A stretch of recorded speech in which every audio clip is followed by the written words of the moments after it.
Good afternoon everybody and welcome to this bite-sized session on behaviour influences behaviour. My name is Sharon. And my name is Chaz. And we're going to be using some drama today to demonstrate to you how the behaviour you have as individuals will influence the people that you work with, particularly when you're in the position of power as a manager.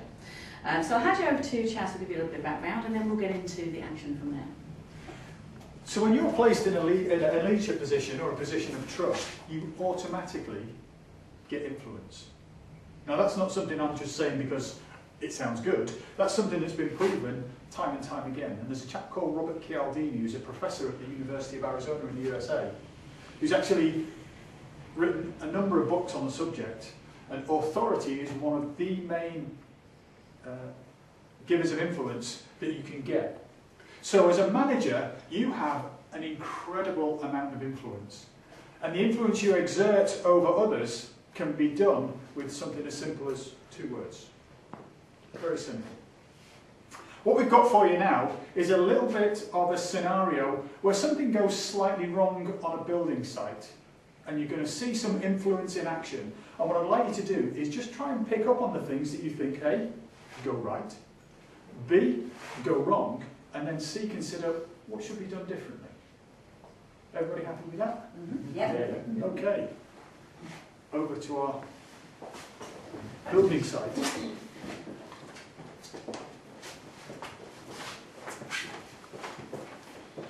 Look out down there! Oh, sorry, mate. You all right? Oh, sorry about that. Now, what have you done? What have you done? Well, my hand slipped and it sort of fell. Oh, well, don't worry about it. Look, he's still alive. It's all right. Don't worry. You dropped a scaffold pole? Yeah. Bloody hell could you do that? Oh, I'm sorry. And I got to report this to someone. No, listen. First of all, stop panicking. Right. Don't worry. He's alive. Nothing's gone wrong. Look, he's walking away. So don't need to worry about that. Yeah, but I could have killed him. Yeah, but you didn't. So stop worrying about that. Now, more to the point. Form filling, we don't report it, right? Right, no time. They told me that I had to report anything Yes, like well, this. they always tell you things like that, but don't. But look, how long have we been doing this job? Listen to us. We've been here for God knows how long doing this job. We are on a time limit now. We can't afford time out. No time out for form filling in, right? Absolutely. Right. And also, you are only here on a temporary contract. Yeah, well, I need Well, this you can job. only be here for 5 minutes. If you need this job, say nothing.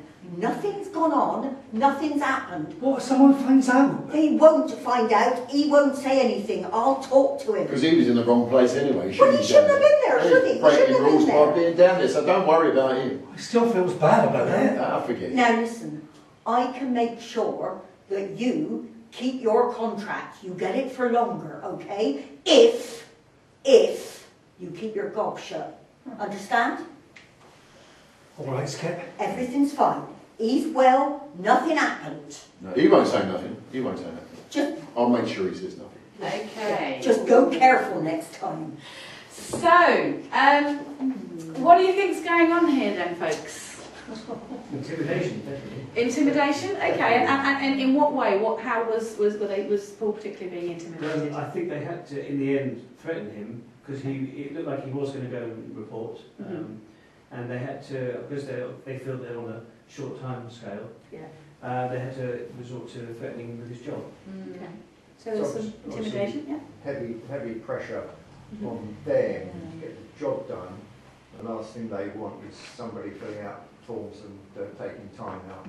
Okay. So what specifically did Jules and Colin do that kind of put that pressure on Paul to made him ultimately not? There's an awful lot of finger pointing. There was quite a lot of body language going on there, wasn't it? It was kind of quite sort of like, you will, yeah. It's also forming a front, 2 of them against one. It's like the 2 big bullies on the playground against the 1 little kid in the corner. Yeah. He was backing away quite a bit. Yeah, so there was kind of using their kind of physical power in terms of doing that, in terms of the physicality of the 2 of them against him. Yeah, okay. Reminding him that he was on a temporary contract, Yeah.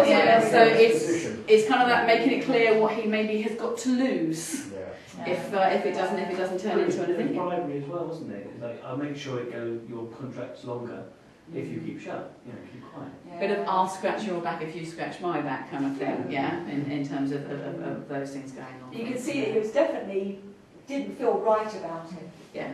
Definitely didn't feel right about what they were asking him to do. Yeah. So what do you think the impact is going to be from this? So in the short term, what's the impact going to be on Paul? I think that if he sees any accidents or he has another accident, he won't want to report it because he'll feel that he'll lose his job because he's already had the job threatened. I also think he'll probably, if he sees an accident happen, he will tell those people not to report it. So I think he will just spread what he's just been fed, in effect. Yeah. So it's a bit like sort of contagious, it's like catching an infection. Yeah. And that's something that happens a lot, isn't it? Kind of, you catch behaviours, whether they're positive behaviours or negative behaviours. And particularly being new to the organisation, you quite quickly find out what's the way we do things around here.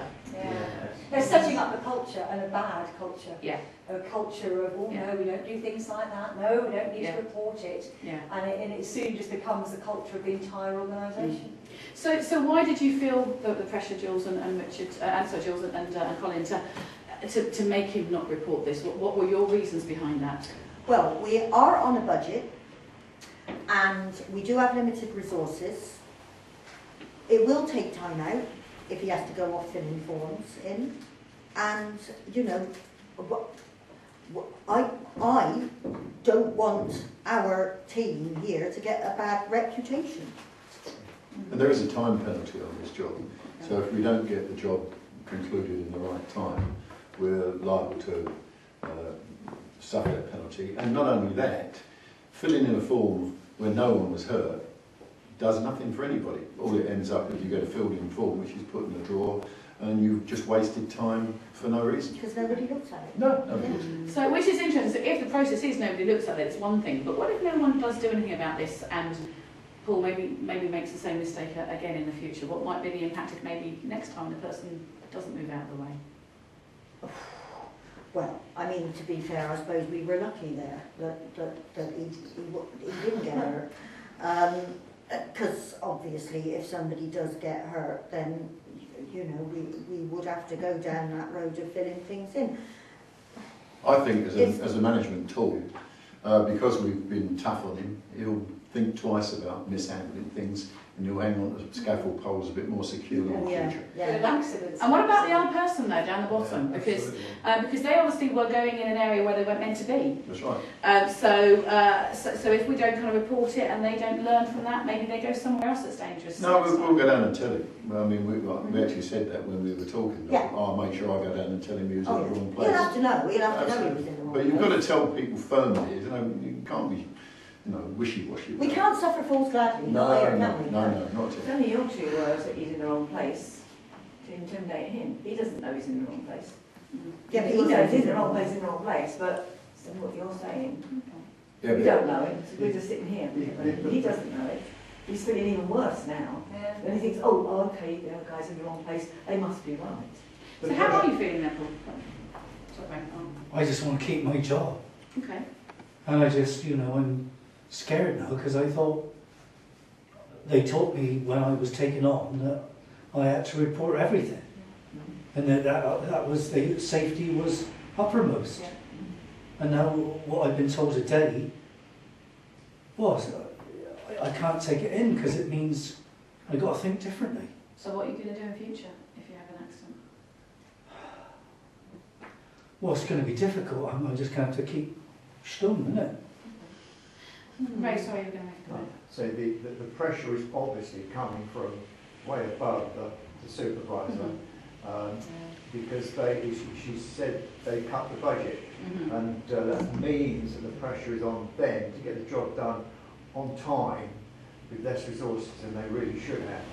But isn't there somebody as qualified to do the job while he goes and fills out the form? You sure you have plenty of builders that could cover him? Well, there is that, but, like I said, there's also, our reputation here. We don't want people to think that we go round dropping poles all the time. Not accidents. We're all excellent. Okay, okay.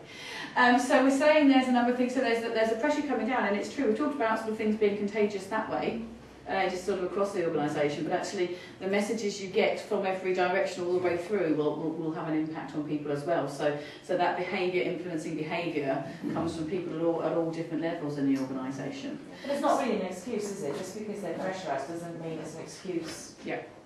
Yeah, but we've got to manage a team here, and if there's somebody down there sending up polls to him, and he goes off and starts filling in forms, the bloke down there has got no one to send polls up to. But like I said before, you must have other builders. Well, yeah, but they're all doing jobs. I mean, we're down to the minimum for this job. They're all involved in other things. So if he goes away, then he's part of a pair. That person who's part of the pair with him has got no work to do. Not just budget, He's standing resource. around.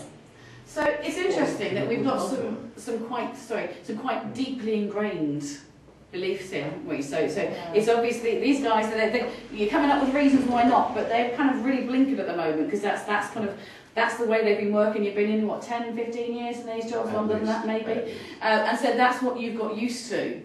So someone now coming in and saying, oh no, that's not the right thing, not the right way to do things, can be really challenging. So we need to think about sort of some of the reasoning behind some of those decisions, and we also need to look at the way that people are influencing, and you might not realise quite how you are influencing Paul in terms of things. So what I'd like to do now is to sort of, if we take a seat and get Chaz to come up, and he can talk to us a little bit about some of the theory that shows how Paul's been impacted by what you say. Now we get the real fun stuff. The theory. Yeah. Whoa! You don't look impressed. Okay, thanks. So there were actually 3 or 4 different things when it comes to influence that were at play in that scenario. The first one was authority. Jules was the supervisor, and she was exerting her authority over Paul to get him to do what she wanted. Now you think about it, when we're brought up, we look to figures of authority, and we look to them to tell us what to do. Teachers, policemen, when we're younger at least, parents. So anybody that we see as a figure of authority will tend to be telling us what we should be doing, and we tend to be thinking, okay, and we do it. There was an experiment done in the 1960s by a chap called Milgram, and it's been replicated, and you can see it on YouTube. It's fantastic to watch, it really is. Where somebody is brought in off the street and they're told, we're going to do this experiment, and what we're going to do, we're going to wire somebody up to some electrodes, and we're going to ask you some questions. If you get the questions wrong, they get an electric shock. But don't worry, it's all fine. And of course they've got somebody there, white coat, clipboard, everything's good. So they're telling this guy, yeah, they're asking this person questions, and every now and again, you know, it's a question they get wrong. Electric shock. And you can hear this, ah! And they go through this whole experiment right up to the point where, because these electric shocks are getting progressively more and more powerful, this level of shock could actually kill somebody. Yeah?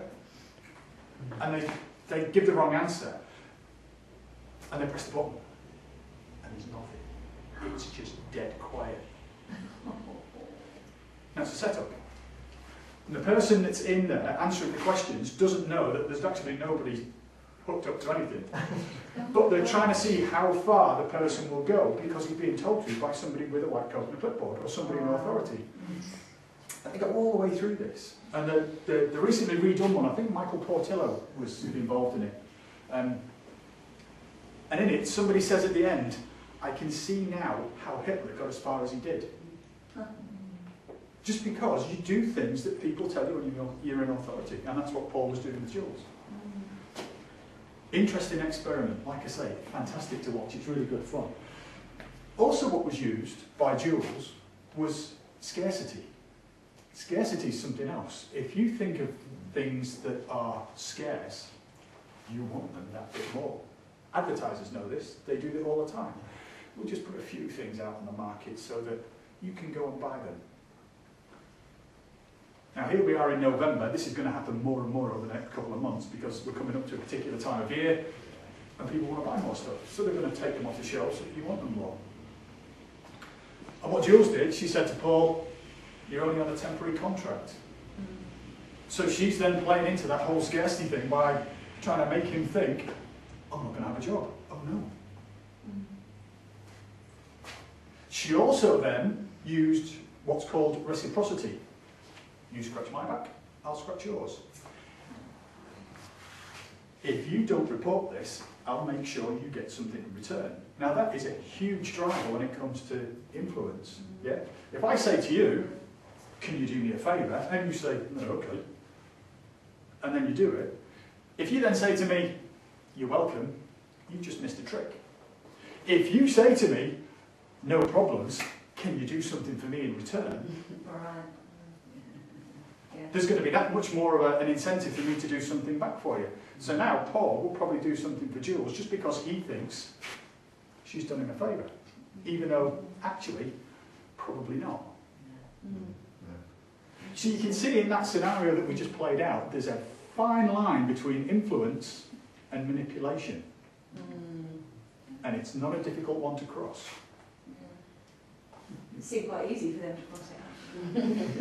It did, didn't it? So, like I say, a number of different forces at play there, all to do with manipulation. Manipulation and influence.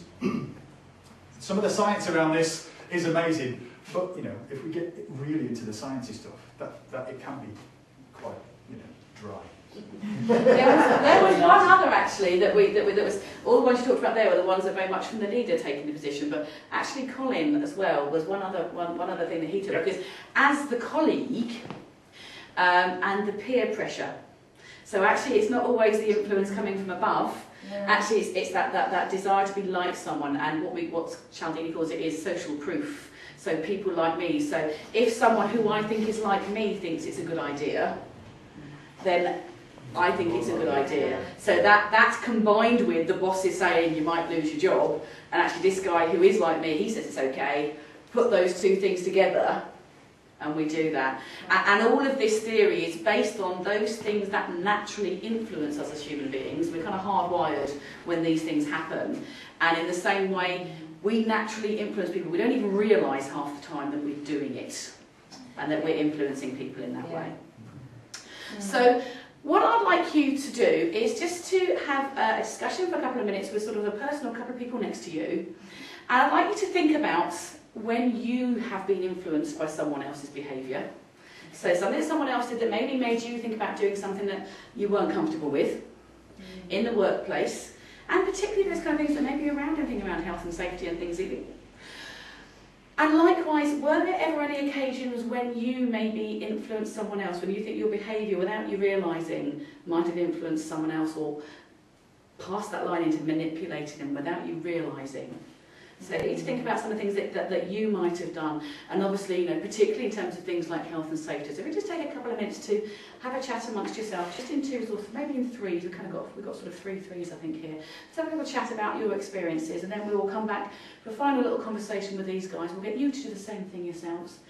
And I'd like you, particularly in that conversation, to talk about what might be the impact. So when you were influenced by someone, how did that impact you?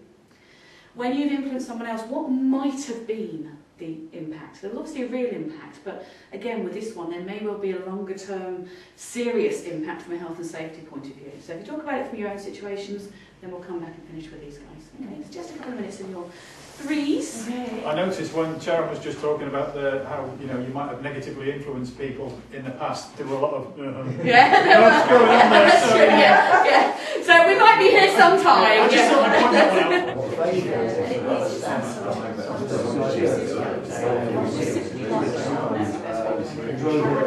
Just something.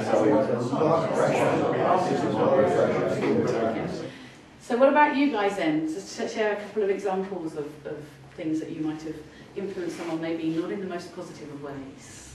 There was a guy that I worked with who was always getting into trouble because he was always saying the wrong things to the customers, always ended up insulting them without realising that he was doing it. Yeah. And I just said to him one time to help him out, I just said the old Mark Twain phrase of it's better to be thought a fool and keep quiet than to open your mouth and remove your doubt. Yes. And I said that to him in a joke, and I laughed. And he came back to me a while ago, and he said, it always stuck with me. Whenever I felt like I had to say something just on the top of my head, I would just keep quiet. Yeah. And his work improved, and he thanked me for it. So. Excellent. So anyone been influenced the other way? Maybe I'll give you the things? negative one then. I won't say how wonderful I've been. I'll just say how weak I've been. When I used to work in the city, I won't name any names, it was still kind of end of 80s, and it was very, in order to get ahead, you really had to work hard but also play hard, and you had to be seen to be doing the right things. And most of the management important discussions took place in the stairwell, because that's where you're allowed to smoke. Okay. And I didn't smoke. But if you were not in the stairwell at the right time, you were not, your face wasn't seen when important things were discussed, so you were not part of what was decided. Right. And your name would not fall in part of the end product. So I smoked at least three cigarettes a day for a good year and a half, and I was duly promoted quite a few times. Wow. It's interesting, isn't it? And I think that with hindsight, I hate my own weakness. What I hate even more is that it actually worked. Yeah. That's quite shocking. Yeah. But yeah, it did work. Yeah, okay, so it's interesting, and I think what we need to think about in these terms is we probably all, I'm not going to ask you to share them with me because they're things, but we probably all done things in the past and we think, actually, yeah, maybe I have pressured someone into doing something, whether that's at home or at work, that maybe is something that they didn't want to do or they didn't feel comfortable, it wasn't best for them, but I wanted to. Yeah. We can probably all say that. But do you know what? We're human beings and we're all imperfect. We all make mistakes. So I'm not going to say you should do this, you should do that. What we try and look at in the sessions here is to get you to think about, yeah, what are the implications of that? And let's be aware, particularly as managers, when you're doing that in future, be aware of what you're doing and the influencing techniques you're using and the impact that potentially is going to have on both the organisation and the individual, in terms of what might happen for the future, and just think about, okay, you may well be doing that because you felt that your behaviour has been influenced by other people, but you can only change yourself. So, you know, things have happened, but you are at a point to be able to say, actually, do you know what? I don't think it's the right thing to do, so I'm not going to do that with other people. And the big thing that usually helps with that is thinking about the impacts of things. So, one of the last things I'd like us to do in this mini session here is the situation we had here with our guys on the building site. What could be the implications from little ones up to big ones, both on Paul as an individual, both on how the team work, on the organisation, on health and safety? What could be some of the implications of Paul keeping quiet about that accident, from the very small to the very big? Health and safety audit.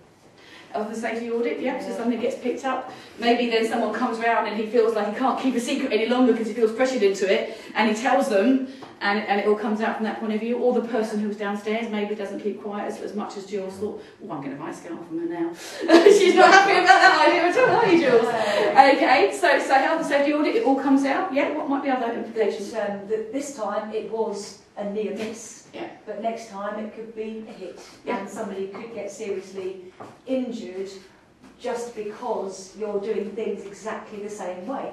So Paul hasn't learned his lesson? No. So doing it the same way? Yeah. Company might open itself up to litigation. If the person who's been near missed gets advice the next day that somebody, well actually, you know the whiplash you still got, you can claim that it was because of that. Yeah. Yeah. Yes. And because there is no form to prove that he was not hurt, the litigation is then open to say, well, there is no form to say he was hurt. It's his word against yours. There was no form filled in to say he wasn't hurt. Yeah. So the company could then be sued. Yeah. Okay. What other implications could we have? What about the relationship between these guys? I think it's not going to be very good from now on, because every single time Paul does something wrong, they know that they can just apply a little bit of pressure and he'll buckle. Yeah. Yeah. And how's that going to affect how Paul's going to feel on Jill? How's he? I think his work will be affected Yeah. by it, and he'll feel intimidated all the time. Yeah. He'll be scared. He won't want to go to work. He might take time off because he feels depressed. It could lead to things like that.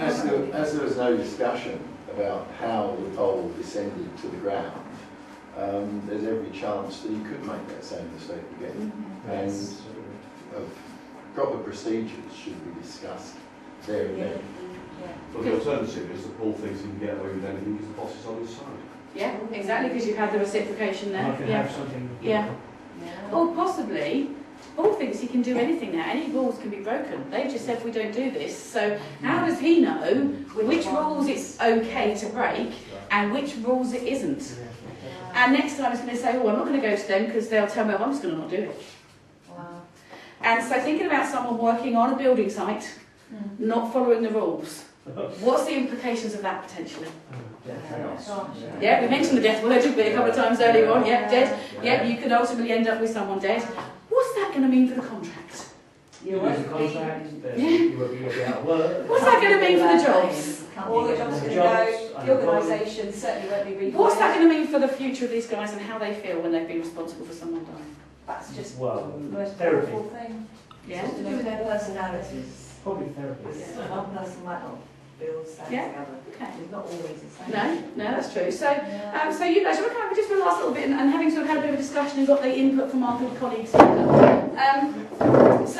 anything you'd like to add to that list? So we kind of covered, obviously, Colin, you've given me one already, but anything else you'd like to add to that list that we think might be? No, I suppose I do regret that I didn't actually ask him what happened. Absolutely, yeah. I mean, why you dropped the pole in the first place? Did you just have slippery fingers or what? Did you think it was safe?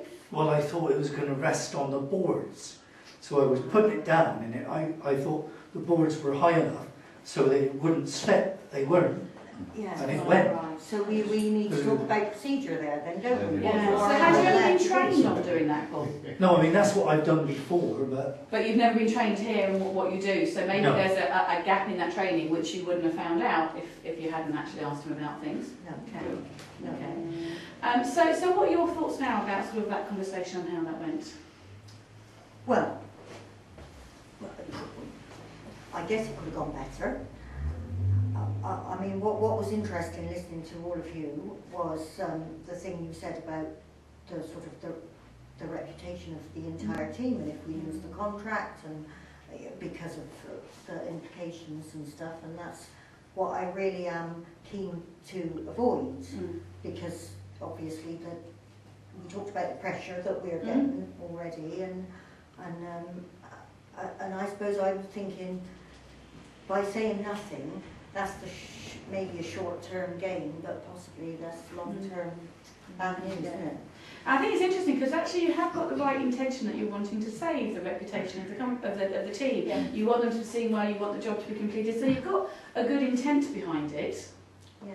But actually the implications of what you're doing, as you said, is quite short-sighted, which might mean that actually what you want to achieve could be something that you end up not achieving at all, Yeah. because of actually sort of short-cutting those processes that are there for a reason. I feel a bit bad about it, really. But but what are you going to do differently next time? That's the important thing. You know, we all make mistakes. We learn from our mistakes. That's why we have sessions like this. So if you have that situation next time, what would you do differently? Well, I think I'd ask him what happened. Obviously make sure that the person that was nearly hit wasn't and was all right. But then I probably would encourage you to fill in the form to report it. Sorry, Sarah, what could we discuss? Paul could have said, well, I'll report it when I'm not working. Maybe. Yeah. Yeah, what we need to do is Well, concentrate on what's the most important. Number one, why it happened the way it did. Yeah. And number two, when we're going to find time to make sure that it is properly reported, and the person below needs to be asked if he's in any way. And I think the other really important thing is how you make sure it doesn't happen again, Yeah. and potentially more serious next time. Paul Yeah. has the I think training. I'd want to take him off because we're sort of still on the scaffolding. I'd want to take him away. I don't want to kill anybody. No, I know No. you don't, and I feel bad about what. Yeah. I've But one scaffolder should always hand a pole to another scaffolder that's a bit closer to the ground. So Yeah. you know that. And that's, Yeah. I know that because That's I'm working at the So job that's centre. kind of your team learning, and you can Yeah. use that experience positively to help him do it more safely in the future. Yeah. Okay. But we need to take it. We need to go somewhere and have a sort of chat about it, and with the gentleman down there, find out what he was doing. there, 'cause Exactly. he shouldn't have been there. He shouldn't. Yeah. Well, listen, guys. I think you should go and do that. So well done. I think, and do kind of remember, it's about learning, and you've learned a huge amount from this session, and hopefully you guys have as well too. Yeah. So I'd like to say thank you very much to you guys for bringing that all to life for us. So thank you.